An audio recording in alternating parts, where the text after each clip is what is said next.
समुद्र को पार कर सके। तो कोई वानर कहता कि मैं 20 योजन जा सकता हूं। बोले 20 योजन जाने से क्या होगा? तो दूसरा वानर बोलता है कि हाँ, मैं 50 योजन तक जाने की सामर्थ्य रखता हूं।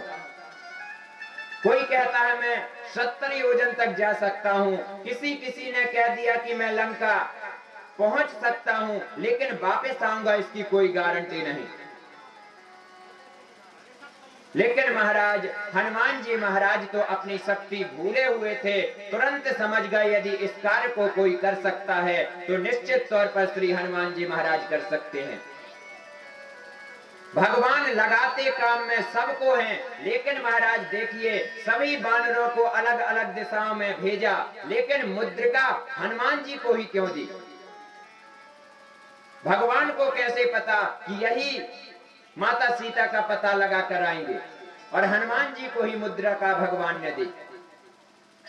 तब महाराज जामवंत जी ने हनुमान जी के उस जो बल था उसका स्मरण कराया, और तुरंत महाराज जामवंत जी गरजते हुए बोले बताइए मैं क्या कर आऊं? क्या जाकर लंका को तहस नहस कर आऊं, या जाकर रावण को मारकर माता सीता को उठा कर ले आऊं? जामवंत जी ने कहा इतना नहीं करना, नीचे आओ।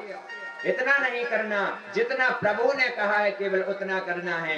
तुम्हें जाना है और माता सीता का केवल पता लगाना है, बाकी का कार्य प्रभु स्वयं कर लेंगे। तब महाराज श्री हनुमान जी महाराज लंका के लिए प्रस्थान करते हैं।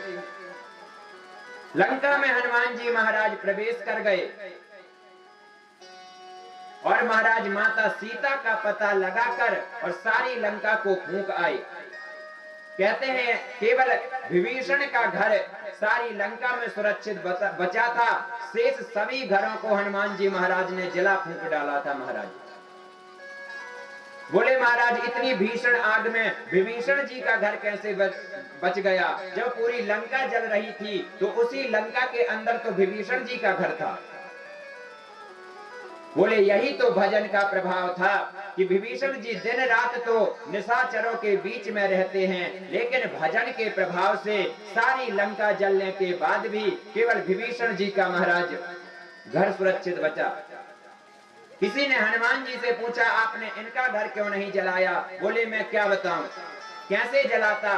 जिस घर से मुझे चंदा मिला था उसी को मैंने प्रसाद दिया। जिसने तेल दिया था महाराज, जिसने कपड़े दिए थे, और विभीषण जी ने तो कुछ नहीं दिया था, तो बताओ अब उनका घर कैसे जलाऊं? जिसने महाराज मुझे चंदा दिया था उसी को मैंने प्रसाद वितरण कर दिया।